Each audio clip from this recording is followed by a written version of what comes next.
Opium. Life advice. Girlfriend losing interest. Can I answer? Can I give advice? Yeah. Am I allowed to? Yeah. Yeah, read it. That's the email? Is it This is life the subject advice, line. colon? Life advice, dash, GF. Okay, let me read it as written. Life advice, dash, GF, losing interest. Anonymous, please.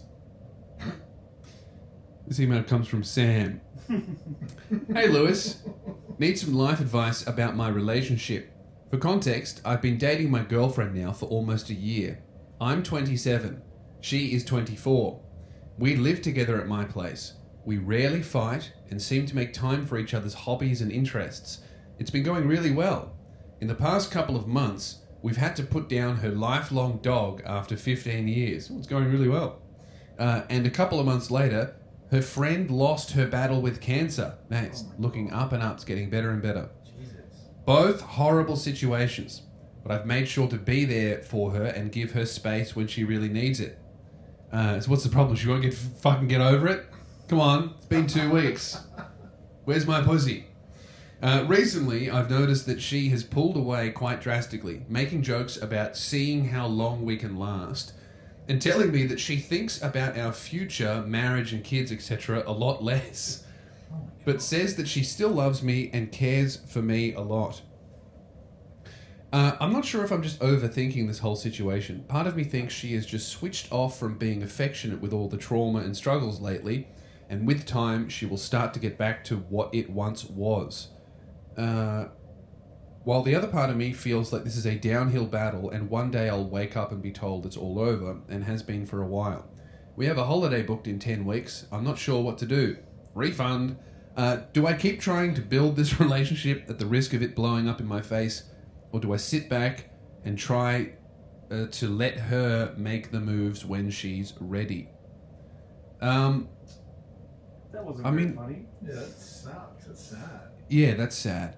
And they're coming to you for advice? In the Hey, Come man. to us for advice. Yeah, coming to you, Mohammed. In the past couple of months, we've had to put down her dog, and a few months later, her friend lost... Oh, so in the last 6 months, her dog of 15 years died, and her friend died of cancer, and you're like, oh, she's still sad? She doesn't want to go out on dates? What am I, stuck with some sookie bitch? Hey man, she's gonna be sad for a while. Her dog died, and so did her friend. People dying early when they're not supposed to changes your life. I've been through that, and it's really weird, and it takes you, honestly, years to get back to normal, and it just changes you permanently. But not always for the worse, right? Sometimes it changes you for the better. I think it's changed me for the better. I would never choose to go through it. I would never want it to happen again. But I think it's made me a better person. But it took me a year to be like, okay, I think this has maybe made me better. But that year was really rough. I think it just sounds like she's grieving, dude. Grief is really weird. Grief is very strange. And yeah, it does make you think, like, man, what if I died today? Would I be happy with my life? Do I need to make some changes? It sounds like you haven't spoken to her about this at all. And maybe you should. You know, if she doesn't talk about marriage and kids and all that kind of stuff, you should talk to her about that and be like, hey, you know, ever since these deaths, you have been acting different. Is this just grief and sadness over people you've lost? Or is this actually reevaluating your life and our future together? Because if you're, you know, thinking about where you want to be and what you want to do and who you want to be with, I want to be part of that conversation. Because that's another thing, man. She's 24, you're 27. That's not a strange age gap. But 24 is like... That's like, okay, what am I kind of locking in. Once you hit 24, 25, you're like, ooh, do I want to keep going down this path? Because if I do, it might be my life. You know, it might be the thing that I do forever. And that's like the people you're friends with, the people you're in relationships with, your career, your interests. It's like, oh, am I gonna lock this in and actually really go for it? So these are conversations you got to have with her. You got to like be like, hey, you know, this person died. It seems like it's changed you and how you're feeling. Are you okay? Because yeah, it sounds like it was like 6 months ago, or it sounds like maybe 2 months ago her friend died of cancer. I wasn't okay. I wasn't even remotely okay for like 6 months. And then it took another 6 months to be like, all right, I think I might stop crying every day. It's a really, really, really weird thing when someone you love dies when they're not supposed to, and it changes everything about you. And you need to be there for her through that, and as it changes her, because if you're not part of it, she will just get to the other end and be like, all right, I'm different now. And you'll either be in it or you won't. And you won't get to have that conversation or be part of that decision. So you just got to talk to her about it. This email that you've sent me, say that to her. You know, obviously you like, I don't think you're thinking anything wrong. Like, oh man, she's different, she's pulled back, I don't know what's going on. All these questions that you've asked me, you got to ask her. Or you could just tell her, hey, stop being such a fucking sook, bitch. We're going to Disneyland. What, am I wasting my money? And well, my dog died. Whatever. Yeah, I agree. I Yeah. think it's a good time for a test. A test. A test, like you're going on holiday, giant book accommodation for a couple of nights and get to wherever you're going and see how she handles it. That's good. I think it's Yeah. Take a co-worker to Coldplay. That's good. Maybe you should cheat on her. Maybe now's the right... Yeah, she's pulling away. It's clearly her fault. So Yeah. I think you should cheat on her. And when the Jumbotron comes on, act normal. Yeah, that's it. Yeah. And remember, when she finds out you've been cheating, tell her it's her fault. Yeah, you got just gaslight her and be like, well, like obviously this is what you implied you wanted me to do. Yeah, you made me do this. Yeah. Yeah. What else was I supposed to do? Yeah, Your what grief. you were sad about your dog for a few days, and I'm supposed to be faithful? You were sad about your dog. How do you think I feel? I also knew the dog. Yeah. Or well, obviously you like. How about you? Oh, well, what? So you love the dog more than me? I was really going through a lot too. Yeah. Would you be? I don't think you would be this sad if I died right now. I'm so sad that you're sad. You didn't even think about me. When you cry, it ruins my day, and that's selfish. Did you stop and think to consider how I would feel? Because you're sad over the dog, and that makes me feel like you love the dog more than me. Don't you think that's rude and disrespectful?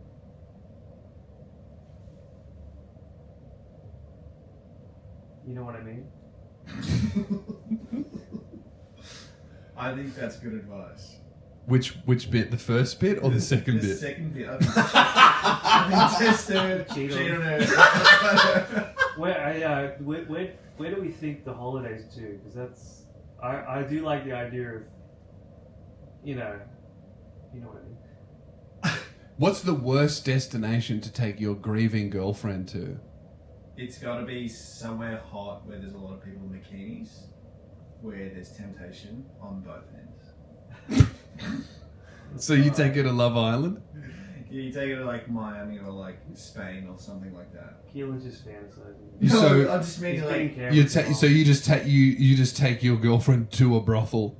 yeah, and like because you wait out in the car because he's not getting any pussy because she's grieving. Yeah. He will be blueballed in this hot country. Let's say it's Miami. Mhm. It's the city of Miami. A lot of You're not bikinis. going to Miami. Just I'm like Say Fiji or Bali. Okay, Fiji. A lot of people in bikinis. Are you getting like? Are you Is there? following me? Say Bali. Bali. Okay, let me restart this. You take her to Bali. Take it to Bali. You get a couples massage. But in front of her, you get the ladyboy to give you a hand job. And the whole time you maintain eye contact with your girlfriend and say, this is because you're sad because your friend died of cancer. You haven't done this in months. Yeah. That's good advice. I was in Bali recently, and there was a gay bar that we kept walking past. Isn't that every bar in Thailand? Well, I was in Bali. not- Sorry, Bali. And Same difference. and the gay guys at the front kept like being like, "Come in," and it looked like a lot of fun. We almost did. Gay bars are great. Yeah, we should have gone in. I went to Poof Doof with my gay friend from F Boy Island, Nathan, and that was a great time. Everyone was so polite. I was like, wow, everyone here is so nice to me. I felt truly what it's like to be a hot girl. Minus the gross sexual harassment. But I feel like if I stayed past midnight when I left, I would have got there. And then I went onto a gay bar by myself in. Was it Liverpool? It wasn't Liverpool. It was one of the English cities. I didn't know it was a gay bar until I walked in. It was the only bar that was open, and I walked in, and there was like some 60-year-old guy in chaps. And I thought, oh, this is funny. Can't sleep. I'll hang around. Great band. Watched my drink the whole time. Didn't leave my sight. My glass of water. Yeah. Oh, yeah. I think we've pretty much covered this relationship thing, but I think you should put her in a position where she's tempted with other men, and you're tempted with other women. Yeah. And then see who cracks first, and that's a great test. I think you should do that. Interesting though, because it's probably their first overseas trip together, right? Well, what you could do is because you would probably have like easy access to her wallet and stuff like that, so you could grab her card and use it to hire a prostitute that you sleep with, and then say, this is what happens when you get sad and ruin my vibe. We just kill the mood before our holiday. Last thing I'll say on this is that maybe let destiny run its course. If this is your first holiday, don't jinx it. Just let the relationship fall apart mid-holiday. See how she is with directions. That'll really tell you everything. Yeah, what you should really do is like completely ignore her feelings, gaslight her, and then start yelling at her if she's not good at giving directions on holiday. And cheat on her. And then cheat on her. But not only cheat on her, you steal money from her to facilitate you cheating on her with a prostitute. And to top it off, watch a movie where the main character's best friend dies of cancer. No, what about what's the Marley and Me? Marley and Me, followed by It Ends With Us. And is that the cancer one? No, My Sister's Keeper or whatever. My Sister's Keeper, yeah. Ends With Us is a cheating one, a domestic abuse one. Oh well, that's the three-peat. Start off with that one. Yeah, that's good. And then at the end of the movie, you go, man, you know who was really hot? Your friend who died of cancer. Jeez. And if you're going to Thailand, go to a ping pong show and finish it off. And tip. You wouldn't do this. So yeah, I've given you two different options. You can either listen to the first half of the advice, which I don't know if I'd recommend that. Some people would say that's good advice for a healthy relationship. Or the sensible option. You could do all of the other stuff that we recommended, and if you do choose to go that route, please do tell us how it goes in the emails. Terrible advice for your relationship, your life, the type of person and man you should be, but good story for us. So